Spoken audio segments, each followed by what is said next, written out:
Hi everyone, Adam here. So I am here today to tell you that I renounce it all. I will never be lifting a weight again. Lifting was a mistake, etc. Of course, that is just a joke, but I do have to admit that I have started going back to the gym for the first time in a long time. Actually lifting heavy weights and touching a barbell for the first time in over a year and a half. And that means that every muscle and bone in my body hurts. It also turns out, quite interestingly, that I feel like every dude in the gym is really thirsty to compliment each other. I have never been complimented in my life so much as I have just going to the gym and getting approached like 3 different times by dudes who are just really thirsty to tell me how good I looked. Which I have to say, bro, thank you so much. Out here, we bros, we gotta lift each other up.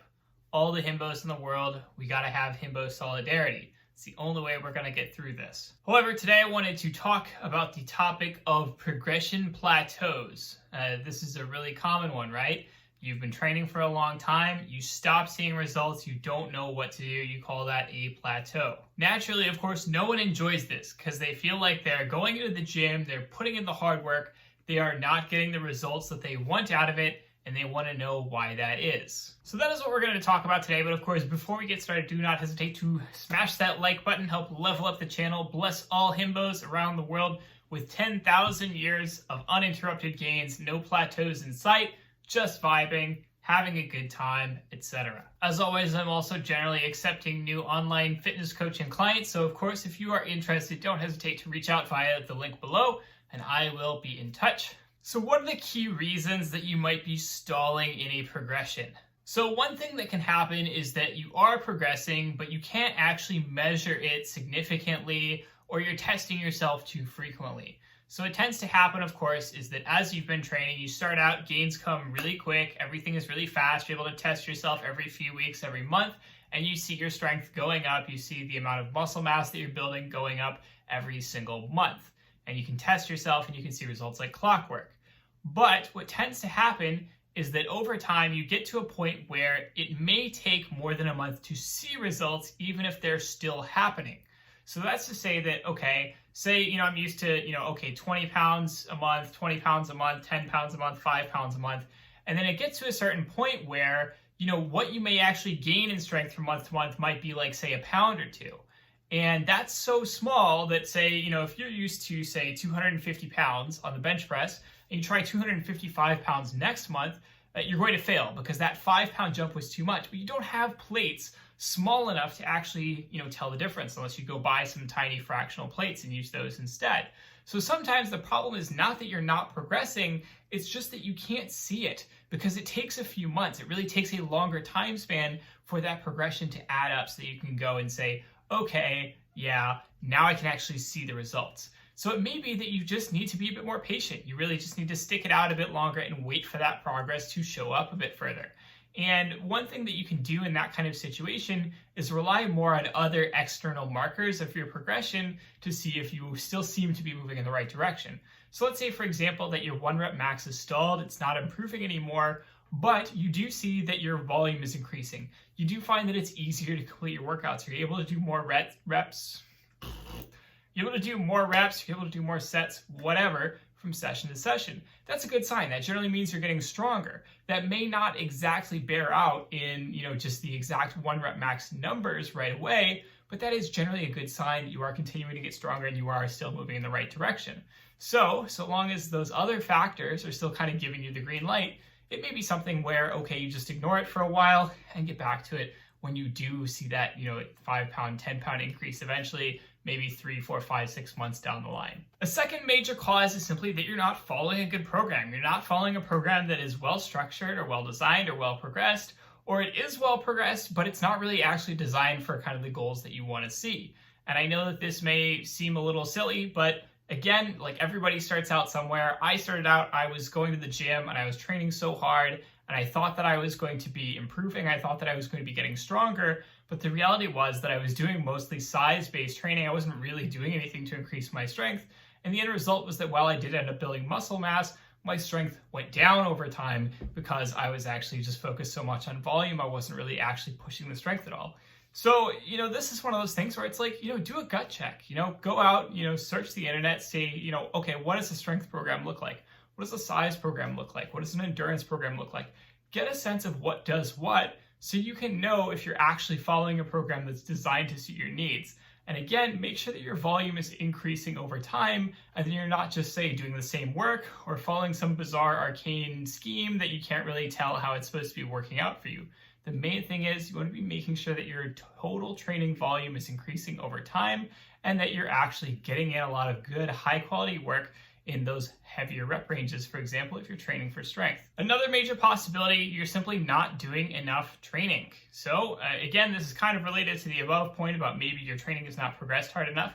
If you find that your workouts are easy, if you find that everything feels easy, if you find that you always have energy left after your workouts, and so on, that's a sign that maybe you're not training hard enough. Maybe you do need to be pushing it more. Maybe you need to be taking a more aggressive approach, and so on. If you are not challenged enough, if you're not actually feeling a little bit beat up, that's probably a good sign that you're not training hard enough. Now, conversely, we also have the opposite problem. What if you are training too much? That's also very much a real possibility. If you're going into the gym and every single time you go into the gym, everything feels like crap, nothing feels good, you're like exhausted, it's kind of feeling like a dread to get into the gym for a certain training session. For example, I hate squatting. I've never been very good at squatting. And so, I used to do these training programs where I would squat way too much. And I would just be, like every single day that I had to squat, I'd be like, I don't want to go into the gym. I don't want to do this. This sucks. I don't like squatting. But then I would, kind of go in and I would push myself through it anyway. And naturally, I was not seeing any real gains in strength because I was just overdoing it. So it is possible, especially for certain sort of overdoing it, type A personalities, to push yourself too hard. And in that case, you actually need to do less. You need to focus a bit more on recovery. You need to find smarter ways to pull back a little bit, deload a bit, and kind of find that sweet spot where your recovery and your ability to actually complete the work meet up, and then you can actually adapt and get that magical sweet gains out of it. And then lastly, there's just things like you need to be fine-tuning your program. So for example, just, trying to find ways to make the program your own. If you find, for example, that you really hate front squatting, but your program is having you doing front squatting, then why are you doing that? Why not, just do a back squat or a different kind of squat instead? You need to find variations that feel good for you. You need to find major movements and accessories that you like, and so on. If things are not feeling good, if you're not enjoying them, then that's a good sign that they're just not for you. There are so many different ways. There are so many different exercises. Like, people are inventing new exercises constantly. They're inventing new names for exercises. There's so many things out there. You don't have to be stuck in a very specific box when it comes to your training. Instead, you want to find a way to customize a program to make it yours, make sure you're enjoying it, and that way you can actually stick to it in the long run. You can continue training and so on. And the last point, of course, is that you just generally need to chill out. I'm speaking to you. I'm speaking to myself as well, of course. Everyone needs to chill out because everybody has a tendency to overthink things. Everyone has a tendency to basically just constantly want to hop programs or just get frustrated when they don't see results, right away. And the reality is that it takes time. When you're training, when you are lifting weights, it may take years, it may take months, it may take a decade plus to see really solid results. And everyone is at a different place in the journey. You can't compare yourself to where other people are at in their journey, because that way lies madness, that way lies frustration and disgust and getting really upset with yourself and quitting. What you need to do is focus on finding the things that motivate you, focus on sticking with it in the long run, and then just continuing to train. Just keep training, just keep lifting weights, and sooner or later, one day, you can be as big of a himbo as I am, and you too can be stupid as heck. It is awesome over here on this side of the grass, let me tell you. So, that is it for today's video. I hope this was helpful. I hope this was meaningful. As always, if you like this video, don't hesitate to smash that like button, subscribe, hit that notification bell, share this video with all your friends, share this video with all of your enemies, and so on. Let me know what you want to see in future videos. Anything else that I've forgotten to mention, whatever it is, do it. Do something. I don't know. Do everything you can to make this channel blow up. Anyway, that said, hope you have all had a great week. I will talk to you all next week. Have a good one. Bye. you.